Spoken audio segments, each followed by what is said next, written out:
Lahat ng mga malaking proyekto ng gobyerno, bawat flood control project, lahat yan dumaan sa opisina niya. Sinadya niyang nilaglag ang mga kasama niya, dapat siya ang mahiya. Inilaglag niya ang mga engineers at contractors para huwag nang umabot sa kanya. Kaya hinahamon kita, Mr. President, kung talagang tapat ka, unahin mong patunayan sa sarili mo ang probinsya mo. Ipakita mo muna ang iyong kredibilidad bago mo ipasa ang sisi sa iba. Inanyayan ko ang mga kabataan, ang mga religious group na pumunta sa Ilocos Norte at samahan ng ICI sa pag-imbestiga sa mga flood control project doon. Magsama kayo ng media para hindi may tago ang mga pag-imbestiga ng ICI. Ang nagsampa ng kasong plunder laban sa akin, si Atty. Tilly Cordero, isang abogadong suspendido ng Korte Suprema ng 6 na buwan dahil sa paglabag sa Code of Professional Responsibility ang mga abogado. Pinsan siya ng mayor na tinalo ko sa bayan ko sa Narbacan, si former Mayor Edgar Zaragoza, na siya ang pinaka-corrupt na mayor ng Ilocos Sur. Kung may mangyari sa akin, ikulong man nila ako o patayin, alam nyo na, gusto nila akong patahimikin.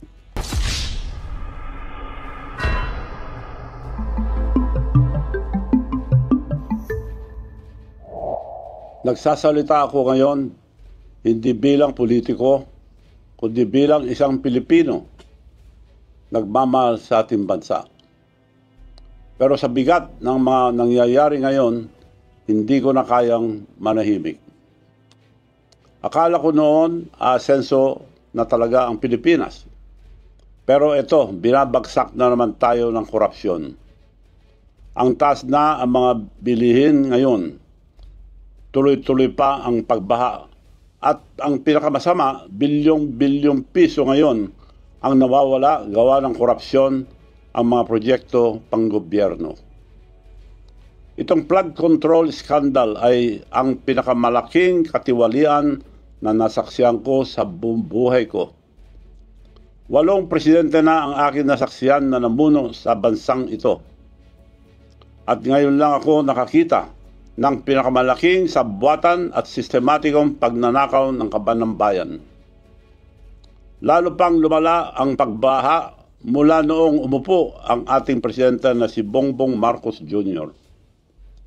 Bakit? Dahil wala siyang malinaw na pambansang plano laban sa baha. Walang koordinasyon sa local government o mga governors o mayors. At wala man lang nag-counter-check kung natayo na ang mga ito o hindi at nabayaran na ito ang gobyerno bago pa lang maumpisahan. Kawawa ang ating mga magsasaka. Binabaha pa din at ang kanilang tanim dahil palpak ang flood control project sa bayan nila. Tuloy-tuloy pa rin ang malakas na pagdaloy ang baha na sumisira sa mga tahanan ng mga pamilyang Pilipino. Buong bansa natin ay nagdurusa, lalo na ang mga mahihirap. Ang administrasyon nito ay gumastos halos 500 bilyong piso para sa flood control lamang. Sabi nila may 9,800 flood control projects. Kung ganun, bakit palala ng palala ang baha? Tandaan natin, ang pera, ang ating bayan ay hindi basta-bastang nailalabas. May proseso yan. At sa dulo ng proseso, isang tao lang ang may hawak ng desisyon, ang Presidente ng Republika ng Pilipinas. Bago pa man makarating sa Kongreso ang budget, ang Pangulo muna ang nag-aproba ang lahat. Sa kanya muna dumadaan ang National Expenditure Program or NEP, ang plano kung saan mapupunta ang bilyon-bilyon pera ng gobyerno. Pagkatapos ng NEP, ang Department of Budget and Management or DBM at ang Department of Public Works and Highways or DPWH ang naglalabas at nagpapatupad ang mga proyekto ito. Itong mga departamentong ito ay reporting direkto sa opisina ng Presidente. Hindi sila kumilos ang sarili lang. Sumusunod sila sa direksyon ng Pangulo. Kaya nung naglagay ang Kongreso at Senado ang 450 billion para sa public work, at 29 billion lang ang binawas ni Marcos Jr. Ibig sabihin, inapurbahan pa rin niya ang 421 billion kasama ang sarili niyang pinsan na si Speaker Martin Romualdez. Lahat ng mga malaking proyekto ng gobyerno, bawat flood control project, lahat yan dumaan sa opisina niya. Siya ang nag-aproba ang bawat pondo at siya ang pumipirma taon-taon sa General Appropriation Act or ang GAA na batas ng pondo ng bayan. Kaya alam niya lahat ito. Nagulat ako nung sinabi niya sa SONA, mahiya naman kayo.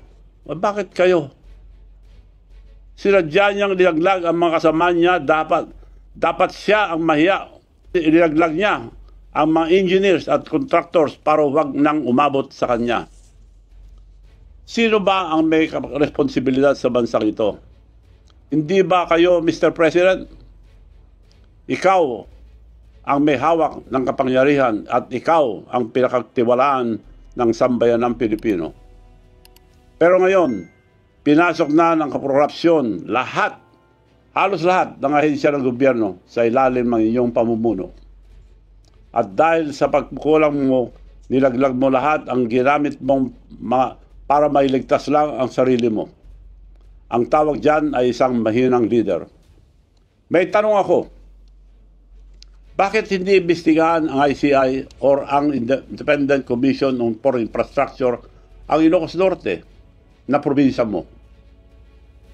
Alam niyo ba na karamihan ng mga flood control project doon ay napunta sa mga Diskaya? Halos 2.7 billion ang halaga. Ang balita ko ay may mga proyekto pang binabayaran muna bago pa matapos. Maliban pa sa mga uncompleted or mga ghost project. Hindi lang yon, mas marami pang flood control project na napunta sa paborito nilang kontraktor na si Mayor Alcid ng Lawag City. Mahigit 4 na bilyon ang binuhos ng pondo sa kanya. Ang kandidato mismo ng Pangulo at paboritong kontraktor nila mula nung konsyal pa lang si Mayor. Bakit hindi ito inimbestigahan? Kung nagagawa niya yan sa sarili niyang probinsya, paano pa kaya sa buong bansa? Kaya hinahamon kita, Mr. President, kung talagang tapat ka, unahin mong patunayan sa sarili mo ang probinsya mo. Ipakita mo muna ang iyong kredibilidad bago mo ipasa ang sisi sa iba. Inanyayan ko ang mga kabataan, ang mga religious group na pumunta sa Ilocos Norte at samahan ng ICI sa pag-imbestiga sa mga flood control project doon. Magsama kayo ng media para hindi maitago ang mga pag-imbestiga ng ICI. Tingnan niyo po kung paano nila ako patataymikin. Ibabaliktad nila ang kwento. Gamit nito walang basehan na plunder case laban sa akin. Pilit nila akong sinisiraan dahil pinili kong magsabi ng totoo. Ang totoo tungkol sa korupsyon na nangyayari mismo sa pinakamataas na pwesto ng gobyerno. Ang paggawa lang nila ay gumawa ng plunder case sa akin para patahimikin ako. Ang nagsampa ng kasong plunder laban sa akin, si Atty. Tilly Cordero, isang abogadong suspendido ng Korte Suprema ng 6 na buwan dahil sa paglabag sa Code of Professional Responsibility ang mga abogado. Pumunta po siya mismo sa aking bahay upang humingi ng pera at binibentahan niya ako ng, ang sabi niya, hotel and resort, 20 million lang, Mayor. Mura yun. Hotel resort. Kako, sa loob-loob ko, mura nga. So, pumayag ako, pumunta kami. Nung nandun po kami, nakita ko po na maliit na bahay, 2 kwarto na maliliit. Pagbukas mo, makita mo na ng kama. At napakaliit ang bahay, napalaki lang dahil ito sa picture, makita nyo, ang likod ng bahay niya, nag-encroach pa sa river canal para lumaki lang yung bahay na binibenta sa akin. Ang liit, 20 million daw. Di ba pangluloko yan?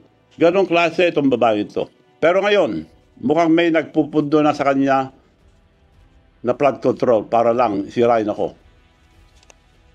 Pinsan siya ng mayor na tinalo ko sa bayan ko sa Narbacan, si former Mayor Edgar Zaragoza, na siya ang pinaka-corrupt na mayor ng Ilocos Sur. Sa pamumuno ng pamilya nila ng 33 years, halos walang nangyari, walang bagong building, bagong palengke, or bagong municipal hall. Mga ghost project lang. Ang pinakamasamang ginawa niya ang mga mag-imbento ng mga ghost farmers. Ang populasyon po, ang bayan ng Narbacan ay 44,000 lang. Ngunit sa isang maliit na barangay, nag-register po siya ng halos 65,000 ghost farmers, kung saan 80 farmers lang ang nakarehistro. Yan ang kaso ang dapat atupagin ang ombudsman. 10 years ago, ko pa yan isinampa at marami pa, pero hindi pa rin iniimbestigahan. Bakit itong fabricated case laban sa akin ay tinanggap agad? Kanyan sila.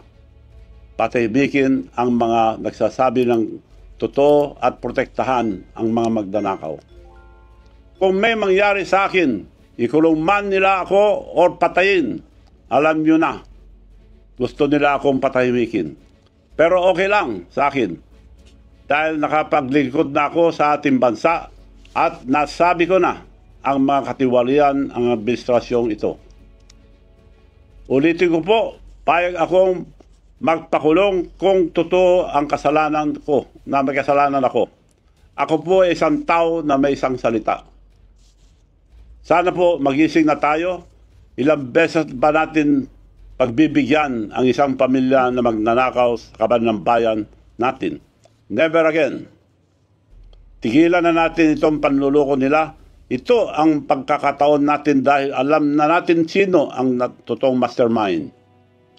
Matuto na tayo. Piliin natin ang katotohanan kahit mahirap. Pilitin natin yung tama. Huwag tayong matakot. Dahil laban natin ito sa mga korap na opisyal ng ating bansa. Mga kababayan, hindi tayo bubo. Hindi tayo pipi. Panahon na para sabihin, tama na, sobra na. Kaya ngayon, hinihiling ko sa inyong lahat, sama-sama tayo laban na ito para sa ating bansa. Huwag natin hayaan ang ICI na binuo ang Pangulo mismo ang magdikta ng limitasyon na investigasyon nito. Dapat payagan natin ibang grupo na malayang makapagtanong tulad ang mga nangyayari sa Ilocos Norte. Huwag natin hayaang protektahan nila ang kanilang mga kaibigan, kamag-anak at higit sa lahat, ang Pangulo mismo. Lumalabas na po ang katotohanan. Huwag natin hayaan ang mga nakaupo ang mag-ayos ang problema dahil sila mismo ang may gawa nito. Hindi po darating ang pagbabago kung aantayin lang natin. Kailangan natin itong ipilit, itulak at ipaglaban. Una, sa ating magsasaka at manggagawa, ang pawis nyo ay bubuhay sa bayan natin. Kaya maningil kayo ng hustisya. Sawa na tayo sa pangakong paulit-ulit.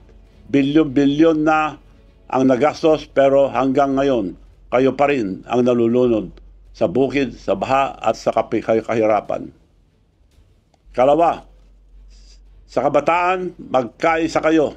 Mapayapa ngunit makapangyarihan, pagkikilos na sabay-sabay. Ang kinabukasan nyo ay ninanakaw nila. Kaya paglaban nyo. Kapag nagkaisa ang mga kabataan, kayo ang magiging pinakamalakas, pinakapangyarihan na hindi makapigil ang katotohanan. Pangatlo, ang mga politiko, kalimutan na natin ang kulay, kalimutan natin ang mga partido at ambisyon. Hindi na ito tungkol sa politika. Ito ay tungkol sa danggal ng ating bansa. Kung kayo maglingkod sa ating bansa, magsalita na kayo ngayon at magsama-sama tayong lahat. Tandaan ninyo, maalala ng bansa ang mga tumindig para sa katotohanan, ang mga duwag at hindi nagsalita at ang mga sumusuporta sa mga korap ay makakalimutan ang sambayan ng Pilipino. Pangapat, sa ating pulis at sundalo, nanumpa kayo na ipagtanggol ang Republika, hindi mga korap na politiko.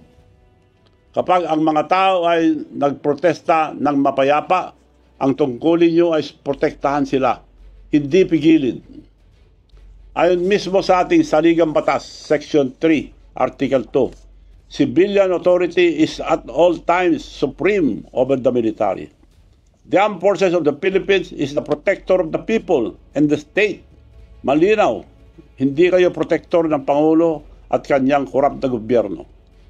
Kayo ang protektor ng taong bayan at ang ating bansa. At panghuli, sa sambayan ng Pilipino, magising na po tayo. Huwag na nating hayaang ilibing muli ang katotohanan. Sawa na tayo sa kasinungalingan, sawa na tayo sa pangurakot, humingi tayo ng pananagutan. Imbestigahan ang Ilocos Norte, imbestigahan ang bawat proyekto, bawat pangalan, walang exempted, walang kamag-anak, walang kaibigan, walang kroni, ilantad ang bawat ghost project, bawat perang ninakaw sa kinabukasan ng ating mga anak. Kung ang isang leader ay hindi kayang akuin ang kasalanan ng kanyang gobyerno, mas mabuti pang magbitaw siya kaysa ipagpatuloy ang panglilinlang sa bayan. Huwag niya na sanang antayin magalit pa ang tao, baka mas masama pa ang mangyayari sa kanya kaysa tatay niya na pinatalsik ang buong bansa. Kaya tumindig tayo, magsalita tayo, kumilos tayo ngayon bago pa maubos ang kaba ng bayan. Gawin natin ilaw ang ating kinabukasan ang katotohanan. Sapagkat bawat pera, ninakaw, at bawat proyektong pinabayaan ay may kapalit na luha, gutom at buhay ng mga Pilipino. Maraming salamat po at pagpalain tayo ng Panginoon. Mabuhay ang Pilipinas! Ako po si Manong Chavit, Singson.